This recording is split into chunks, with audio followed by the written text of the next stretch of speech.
All right, folks, welcome to a missed trade recap. Today, we had a long opportunity. Unfortunately, I wasn't able to take a trade because I was waiting for the 0.86 mark of the OTE mark to get tapped. But will the 0.86 mark get tapped every single time there's an OTE? No.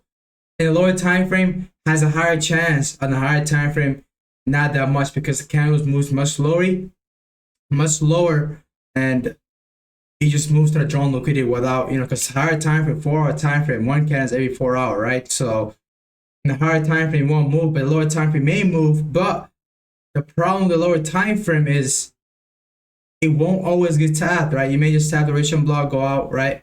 And that's the lesson of the day. Rejection blocks, the minor liquidity pool on the rejection blocks, and and if you pay attention to the score right over here, the more speed a key level is hit with, the more interested I get. This from Romeo himself. Credit goes to him.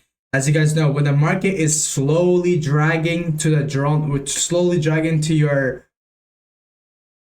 key level or your entry, that is usually a bad sign. That means the market maker aren't in a control. In this case, market makers are controlled. The only way you know how a market maker is in control is when you see first violent moves, right? Speed. Second is at the range high or range low consolidation. That means market makers are consolidating constantly. That means that's why you see this very iffy price action down here, because market makers were constantly accumulating. And keep in mind, even though market makers have spread, so they need to be very careful. That's why you see the market pushing up after they bought, came right back down, bought more enough where it could sponsor this move, right? And which it did after the OTE. And when they came all the way back down, it scared many. Over here, it scared, like, when the market was consolidating around here, it already scared so many traders. When this happened, when he, finally came back down, it scared even more traders. Keep in mind, but wonder, well, like, this is bullshit. This doesn't happen. It does fucking happen, right?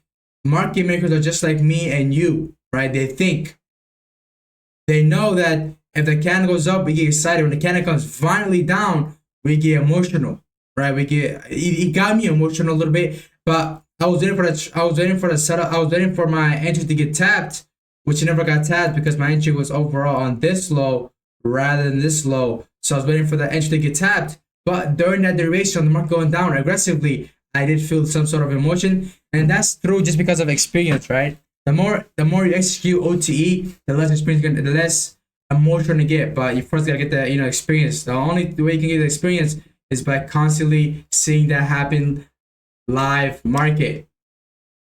But whenever the market is finally moving into your entry, that means market makers are in control, right? Market makers are in control because finally moving into our entry point. That means market makers are controlled. That means it has a higher chance of less manipulation, right? During this time, when the market makers are not in control, market was slowly pushing down right over here. This big ass candle took out every early buyer, right? And eventually, this is where the real move happened, right? So the most important part is to be more interested in a key level when it's hit with speed. And this may sound, at first you may get emotional about it, like, why is it getting hit so hard? But the more experience you get, on that, the better, right? Because what that means is, because you don't want the market to slowly come down to entry. That means market makers not, because when the market makers are in control, they finally move to the drawn liquidity. When they're not in control, they slowly drag the market, right? So when the market slowly drags into your entry, that's usually a bad sign, because I have had that to me before through experience, right? When I saw before, when market slowly came down to my entry, it tapped my entry, but sometimes it just ran through it, right? It didn't ran through it like instantly, but it just slowly dragged down to my stop loss, or it would reflect, but it's not enough, liquidity to push. There was not enough liquidity pool to push it up higher. So just, went up higher, reacted a little bit, but eventually pushed right back down, stopping us out very slowly, which That slow part was the problem, right? When the market does slow thing, your emotion is constantly going on fire. But when the market is going fast, you know, your entry point got tapped very fast, but it can get out of your entry point very fast as well, right? So it goes both way. It taps your entry very quick, which is a very good thing. It gets out of the entry very quick, which is a good thing, right? Market didn't really spend any time after tapping the entry point. It just instantly reversed. And that's how you know how the market makers are control.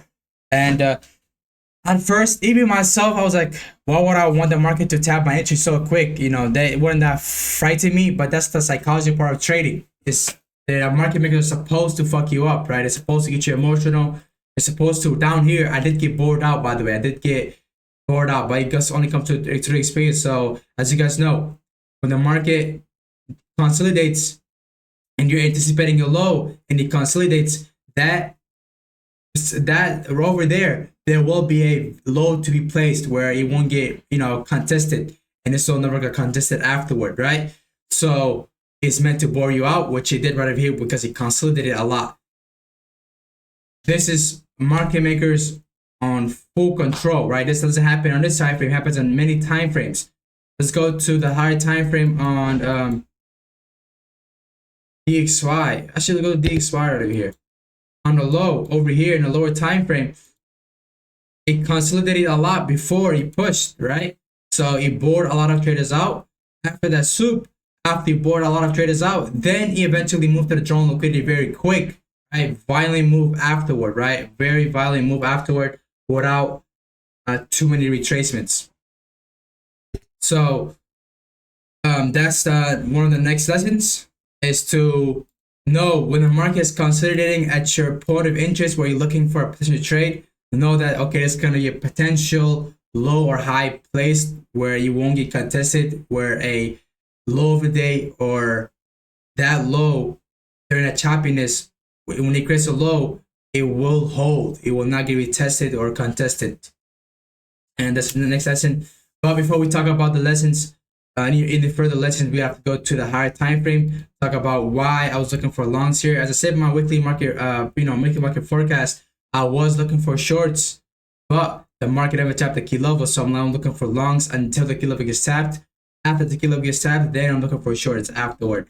So on the weekly time frame, we had a weekly ERL to weekly IRL, a weekly, no weekly CRT here, but on the daily time frame, we had a daily number on old low, as well we had a daily fair value gap, as well we had a daily CRT to the upside, and on the lower and daily time frame on the daily range here as well, right? So we were in discount, so we're gonna buy up to back to premium and tap the key level, then go down lower. So that's the whole reason why I bought. The lower time frame, we had a false market shift to the downside, which that means there's gonna be an explosive price move to the upside. As though we had a bullish order flow overall. How does fall move to shift? Because market never tapped the key level. And the next lesson, the next concept here was that it was a new crypto profile 1, 1 accumulation, value manipulation, non expansion. As well, we had a 4 key level, which is social liquidity, so as well as the resistance block. So the key level was there. In the lower time frame, what we had here was on the CRT low, we did have a valid low, so there's a valid low got purged. But I didn't get purged at the right time, so I'm looking for the right time to purge. Got purged at the right time. I'm looking for the right number 1. Boom, we got the right number 1. Then I'm looking for since there was an OTE, right? So low, high, lower, low, higher, high. So there's an OTE. Now we're looking to buy at the 0.86 mark, but the 0.86 mark never got tapped. As you can see, it never got tapped, right? So the market tapped the resistance block and the minor liquidity pool right on the resistance block, the closest to the market price. Then it reversed fully. So that's where the lesson comes on, like the main lesson of the whole day. Because the only reason I missed this trade was because of that, right? Because I thought market's gonna go down to the 0.86 mark without knowing that it usually barely goes to the 0.86 mark. It does go to it, right? But it doesn't go that deep most of the time. It just taps the entry where it's supposed to go, like 60, the 70 to the 79 mark, or the rejection block, then it reverses, or the minor liquidity pool inside the rejection block closest to the market price, then it reverses, right? And that makes much more sense because as you guys know, but you can see, I'm still I'm still learning here, right? I'm still fixing some more leaks. This right over here has just helped me better my edge even more, right? And most of you guys, don't learn, right? You just get too egotistic. You guys try to be a teacher when you're not a teacher, or you're not a mentor, or whatever. You should. That's you guys always see me. You guys always see me talking in a perspective way of a trader rather than a teacher, right? Because if I were to put teaching first, I would have never known this, and I would have never improved because teachers have a lot of ego, right? They have a lot of ego. They step aside from learning from the market, right? And then eventually they stay stuck. But those who are actual traders like me and many others, those like you, the way you know you're a trader is by learning, by learning from the market, right? By if there's a if there's a lesson, every trade should teach you a lesson. This trade teach me a big lesson here, right? And the lesson is very simple. We're gonna switch. We're gonna talk about. So always try to be a trader. You guys know this. I'm not a fucking mentor. I'm a trader, right?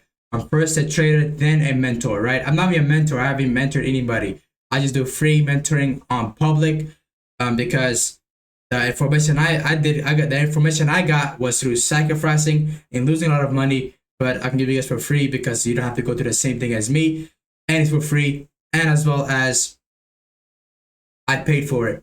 You don't have to pay for it, and and keep in mind it's 2025. Most of the things online are you could literally leak anything, right? You could leak, any Discord channel, any Telegram channel. You could learn through that, or you could participate. And when you usually actually, the way I found out myself doing better, every time there was let's just say there was something that was leaked, right? Like let's say Romeo old teaching was leaked, like the October group was leaked. When it was leaked during that time, I wasn't, I didn't see him. But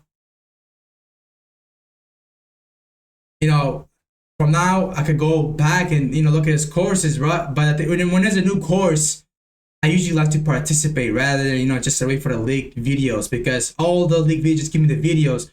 I want to talk and learn from the guy himself, which this guy, Romeo, doesn't even do that. I bought his course. He doesn't even do that, right? He after 4 months he let the chat happen, and the chat was very valuable, right? Because I got like in span of 1 day I got a lot of information, and the information did it really help me?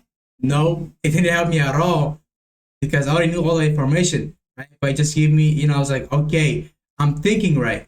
I'm thinking correctly. These guys are thinking the same thing as me, right?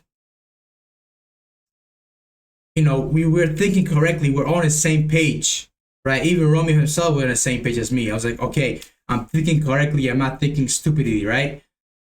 But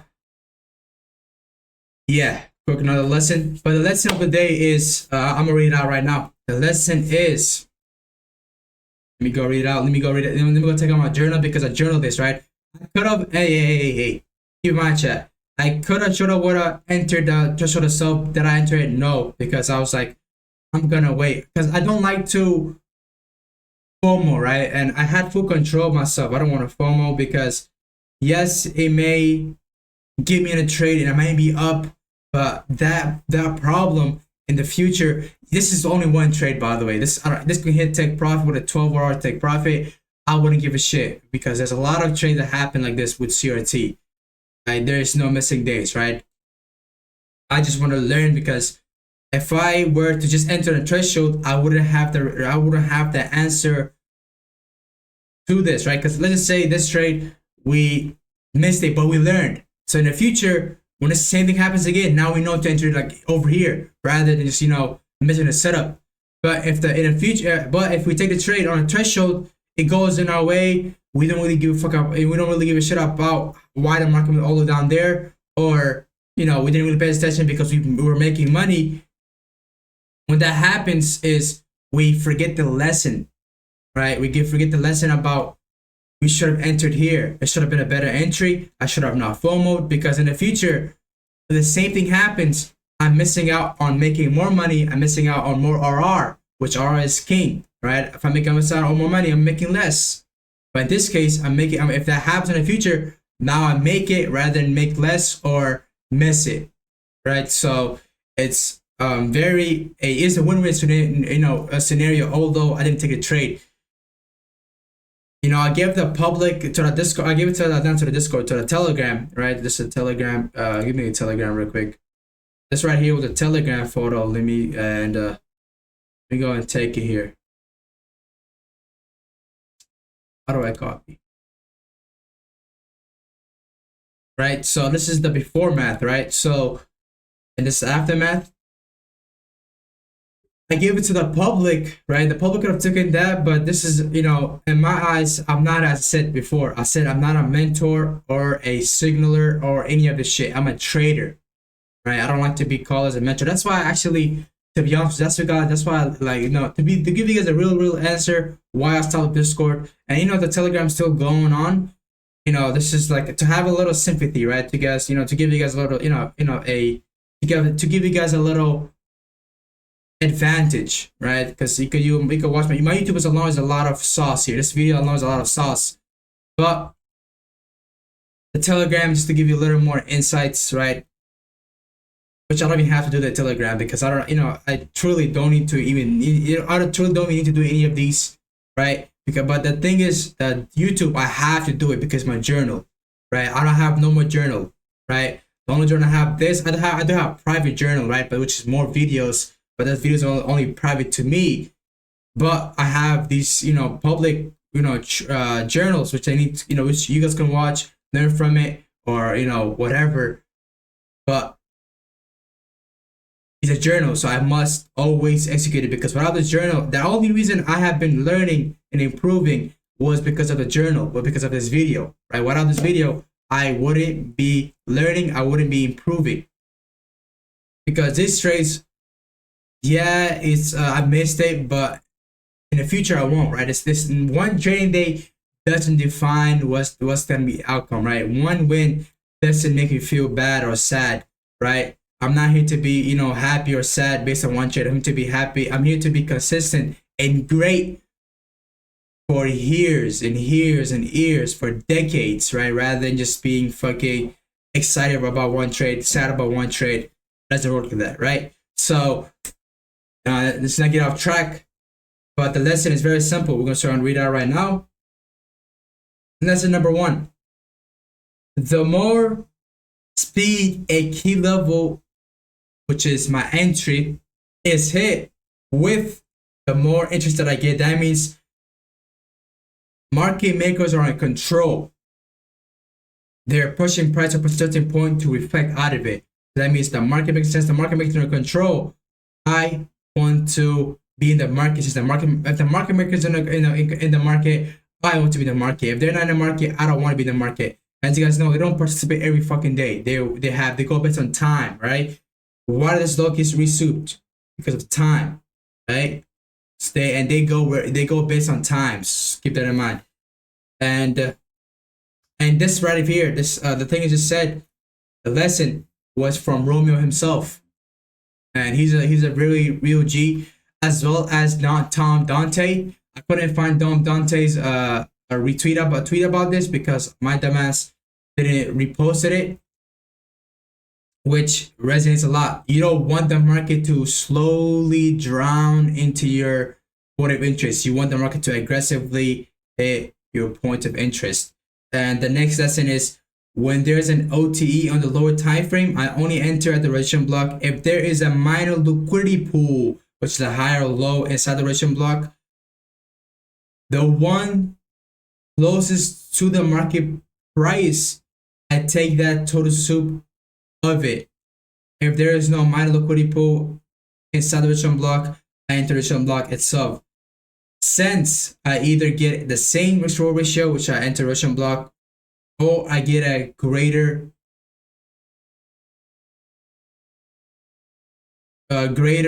risk reward ratio, which is basically, in this case, this entry would have been the same risk reward ratio as the resistance block entry, but sometimes the market go down here, we enter that, we get a greater risk reward ratio, right? If it goes lost, guess what? we lose, right? But if it goes on the win, we make more rather than make the same. So that's a lesson. It could say very easy, right? I didn't even look at the market yesterday, right? Because the way I trade now is much more different than before. And yeah, stay tuned for Friday. If you watch it all the way to this end, it's gonna be a very beautiful video. It's gonna be a video where you can literally do this yourself without fucking. You can do this yourself for free, right? Without looking to my videos, not my videos, without looking to constantly buy courses left and right. And yeah, that's the overall lesson. So I'll see you guys later. Thank you for watching. This is a beautiful lesson. Oh, we missed it. We journaled it. Now next time it happens, we don't miss a setup. And you probably wonder, well, why do you hey, we'll keep one more thing. As I said in my rule, in the lower time frame, which is my signature time frame, if there's an OTE, I only enter the registration block or the liquidity pool inside the registration block, the close one to the market price, which is this candle. And I will no longer enter at the 0.86 mark of the OTE. I will only enter at the registration block because the registration block is the highest end of the OTE, right? So, and why do I do that? Because market will high likely most of the time not go down to the, it will go sometimes, but not every single time will it go to the 0.86 mark, right? So since the registration block is, at the end of the OTE, where it could be at the portion of the 0.86 mark to 70 mark, that right there can get us a higher chance of catching a trade. And if there's minor liquidity pool inside of the registration block, like basically inside of it, higher or low inside of the registration block, then we could take the higher or low, the one that's closest to the market price. So thank you for watching. This is the market recap. A beautiful, beautiful, beautiful lesson, and that's why I will no longer enter the 0.86 mark of the OT. Whenever there's an OT, I'll enter in the registration block. But when I enter in the registration block, I will need when I enter the registration block, I can enter the registration block, or if there's a minor liquidity pool right on the registration block, enter on a minor liquidity pool total soup inside of the registration block. So that's the reason why I don't enter at the 0.86 mark, because it doesn't get tapped every single time. I literally looked at the market, it barely tapped it, right? Most of the time, it doesn't tap it. It taps the 0.79 or the registration block. Primarily, every single time that is OT, what I see, it taps the registration block or threshold and goes away. But it has a 90% chance tapping the registration block without tapping the 0.86 mark, and it has a 10% chance that's tapping the threshold. The reason I say 10% because usually always goes beyond the threshold, tap the registration block, then goes up higher, right? The registration block usually, is always at the top, but registration block, not the registration block, the threshold is usually always above the registration block, so it usually has a 100% chance of getting it, but the reversal point would be at the registration block. So yeah, I'll see you guys later. Thanks for watching. Make sure you guys like, comment, share. Make sure you guys join the Telegram. The link is down below, and I'll see you guys later. Peace out.